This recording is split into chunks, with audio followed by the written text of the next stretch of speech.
Hey guys, welcome back to Highlights. I'm Michael Clark, one of your hosts for this program, and I'm sitting here today with Jordan Evans. Yes, sir. And I am very excited about this. I do have to say, I told my dad I was going to do this. We're Steelers fans. Okay. So on multiple occasions, we have been We Day, right? The whole chant is Who Day. Who Day, yeah. And so I've always laughed when I hear that chant because anytime you lose, it automatically means you can't chant that anymore. For sure, yeah. But I have a lot of respect for Cincinnati as a rival. They have always been a team that has been very difficult to play against. Yes, sir.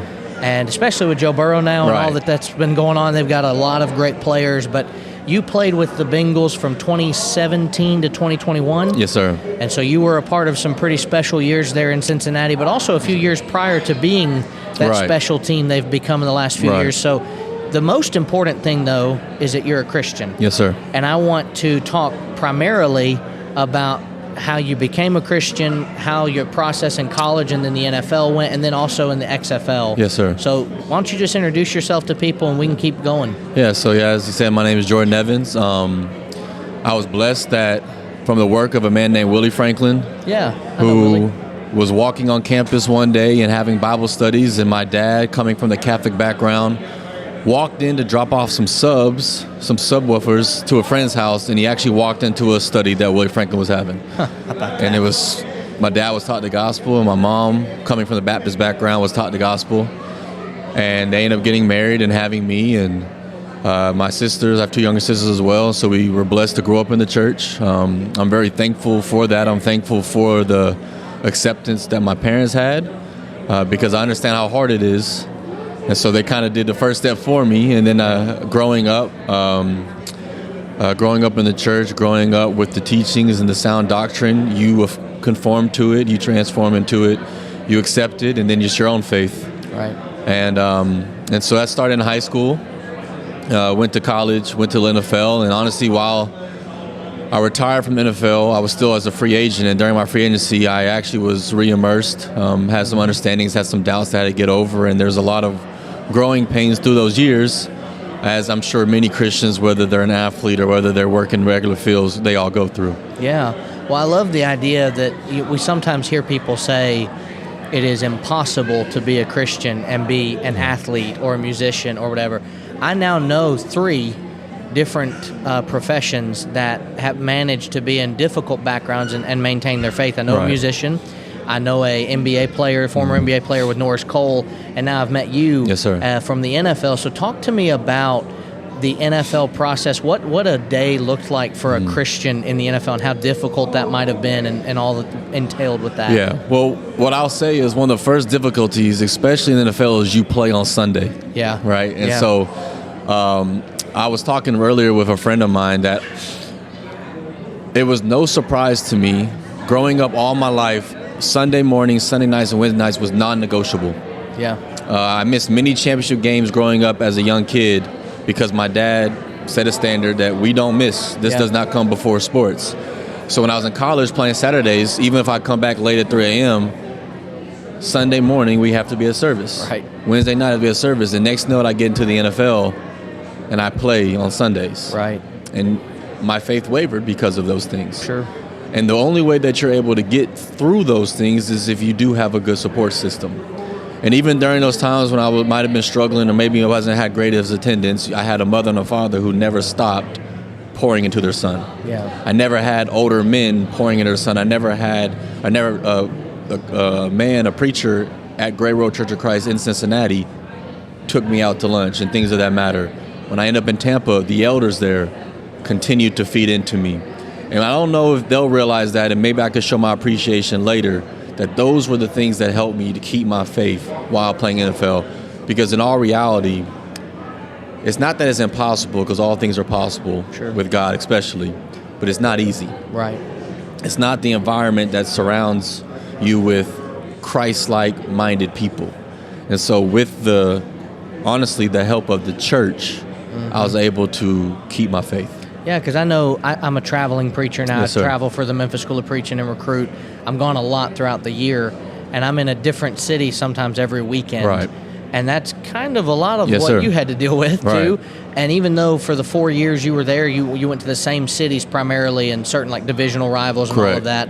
But you're in a new city almost every weekend, and the temptation's very easy. Like, no one here knows who I am pretty Right. much. And no one's going to know if I do X, Y, or Z. And so how did that type of environment, because I'm imagining it was pretty structured in the NFL that you For weren't sure. allowed to do whatever you wanted. Yeah, but no. you still had some free time when you went to these cities, right? Right, a little bit. And so luckily, because I was a special teams guy, my special teams coordinator was very big in meetings. Yeah. So the time that we would have was literally go get dinner and come back.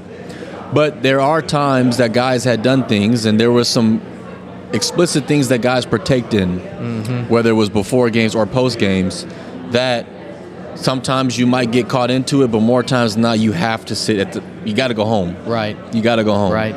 And I give many stories of certain things that, like I said, are common, that can entice you to come, and you have to find a way to say no. Right. Even if you say yes, that doesn't mean you continue to say yes. Yeah. Now, I know that you played in that special Super Bowl run. Yes, sir. Now, you were also there. Wouldn't that be the year before that when y'all played against you were on the teams that beat the Chiefs, right? So that was in 2021. Yes, sir. We beat the Chiefs, which led us to go to the Super Right. Bowl. The years before that, honestly, we were really, really bad. Right. I do Yeah. remember that personally. So I'm a Steelers fan, so right, I the do know first that. 4 yeah. years, we were really bad. Right. And then 2020, Burrow came, but he blew his knee out. Right. And then we kind of fell down. And then 2021, we made a complete flip and ended up going to Super Bowl. We ended up Right. losing to the Rams. Right. And I feel bad for rooting against y'all in that okay. Super Bowl now, knowing there was a brother on the team Yes, sir. that I appreciate. But I was cheering very hard for Matthew Stafford that night because sir. I did not like how well y'all were playing. Right. Because it was so out of nowhere, because for years the Steelers fans and others have said the Bungles, not the Yeah. Bengals. And I know you've heard all of that before, Right. as especially being a part of that city for 4 years. But to watch just literally what it felt like was Burrow got there in 2020 and obviously hurt himself because the offensive line wasn't as great as it could have been. Right. That offseason, though, y'all went and got a whole new offensive line, basically. Yes, sir. You get Jamar Chase coming in as well, and it was like a light switch flipped, and all of a Correct. sudden, y'all are just destroying everybody that you're playing. And were it not for, a really tough defensive final drive, Yes, sir. y'all probably would have won that game. For sure. And so I know that had to be heartbreaking, especially not being able to be on the field. Right. Talk about that Yeah. season for you for a moment. Yeah, no, I was very excited going into that year. And honestly, 2021 will always be a remembered year, not only because I went to the NFL, but because of the things that came from that year. And so for the year in itself, I blew my knee out week 5. It was devastating. You tear your ACL, that's like, in football world, it's like the red cardinal sin. You know what I'm Yeah, saying? Like, it's right, like, oh, yeah. you done blown your knee out. And so I had a lot of questions because I was on a 1-year prove-it deal. But that kind of jump-started me back into really getting back serious in my faith. Yeah. That in all reality, when I blew my knee out, I needed to rely on something. And so I started studying again more and reading more and having Bible studies with people, especially some of my friends from back home. Yeah. And so Super Bowl comes around, and I wake up that morning, and honestly, I wake up crying. All your life, you had dreams to go to the NFL Right. and play in Super Bowl, and the one time you go there, I'm on the sideline with a knee, and I call my father, and he tells me, well, you still go be a good teammate. And I've never stepped foot again in the NFL. My last snap ever in the NFL was when I blew my knee out. Yeah.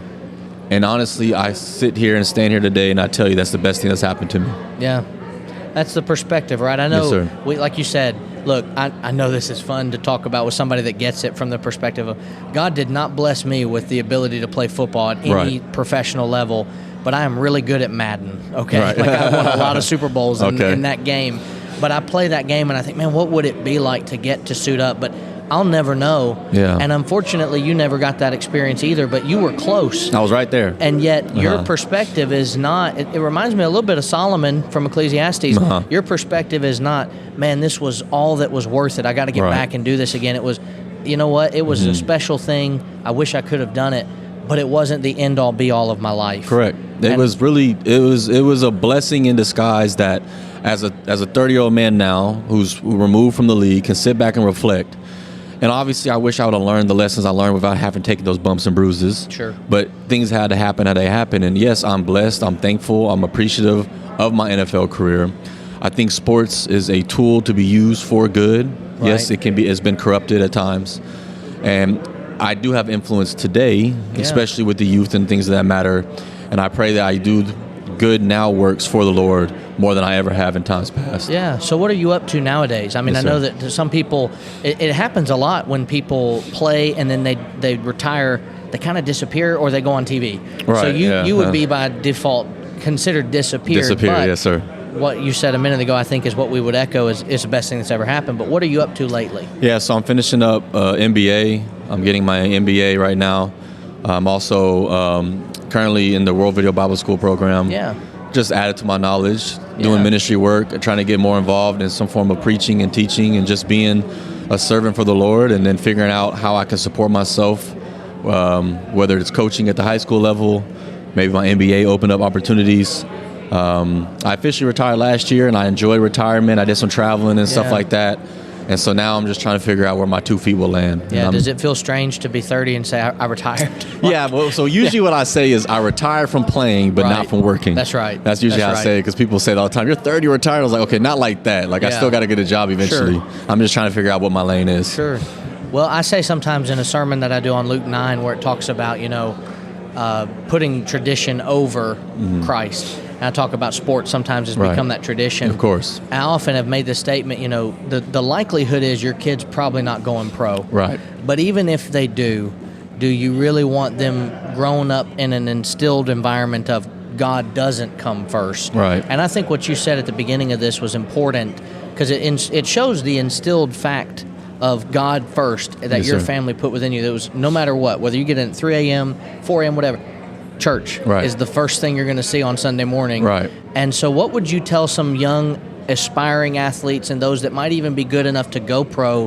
What would you want to kind of impart to them? Well, yeah. Again, it's a tool. Yeah. It is not who you are. It's not your identity. Your identity is only in Christ. Your skill set doesn't guarantee you any spot in heaven, right? So those things aren't what's profitable.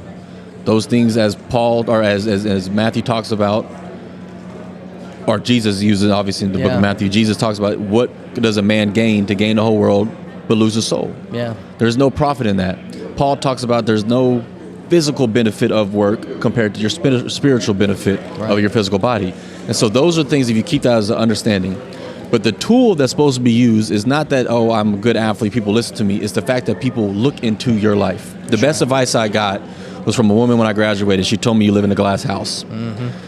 And when people sit there and see, oh, he's a OU football player, he's an NFL player, and he carries himself this way, that does more work than the fact that I say things. Your actions is what supports it. Yeah. And because what my dad did at a young age, yes, it instilled in me, but 20-something years later, I'm on a trip with a man who says the only thing he remembers about me on the baseball team is that Jordan was never there on Sundays because I had to be at church. Right.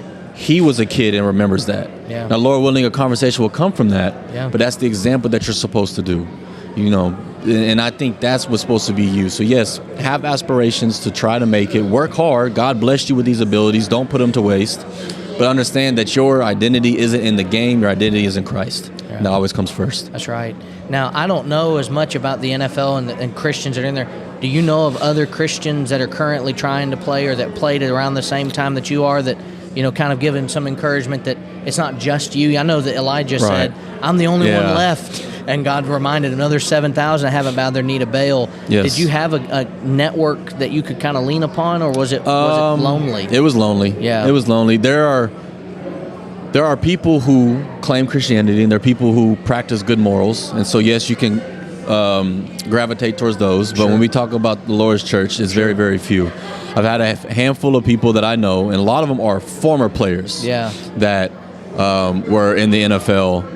And there was a few current players, and they're all retired. A good friend of mine, Rodney Anderson, played with me at OU, got drafted to the Bengals. He's a member of the church. There's word that D'Amico Ryans, the head coach for the Texans, he's a member of the church at Fifth Ward. And so there's a few in the sporadic. Yeah. There's not much.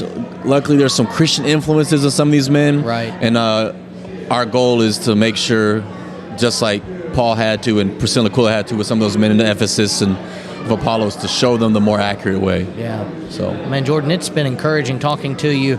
I'm excited to see what's next. Thank you. And hopeful and prayerful that maybe as we continue to do our job as Christians, that in the next several years we'll hear of more Christians that are Yes, in sir. sports like that.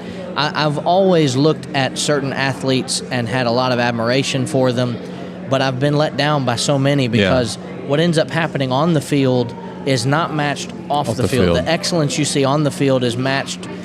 It's not matched. It's put with immorality and sinful actions and arrest reports and all the things that you don't like seeing because you buy these people's jerseys, you got their name on your back. Right. And yet it's a good reminder that whatever name's on the back of a jersey pales in comparison to the name of Christ and getting to wear that. Yes, sir. And so what a blessing to get to have met you and to have had the opportunity on Highlights here to talk about it. You have anything else you want to add before we close? No, I'm just thankful for the patience of God, thankful for His mercy because I needed it more than anybody. I had a lot of my struggles, but I'm so thankful that I'm where my 2 feet are today. I look forward to what tomorrow brings, and hopefully anybody can be inspired by that. Absolutely. Well, I forgot we are filming. Hey, Wayne. And so when I opened this podcast, I didn't say anything to you guys. Thank you for being with us and being a part of the Scattered Abroad Network and Highlights specifically. We'll be back more soon with more content, but until then, take care and God bless.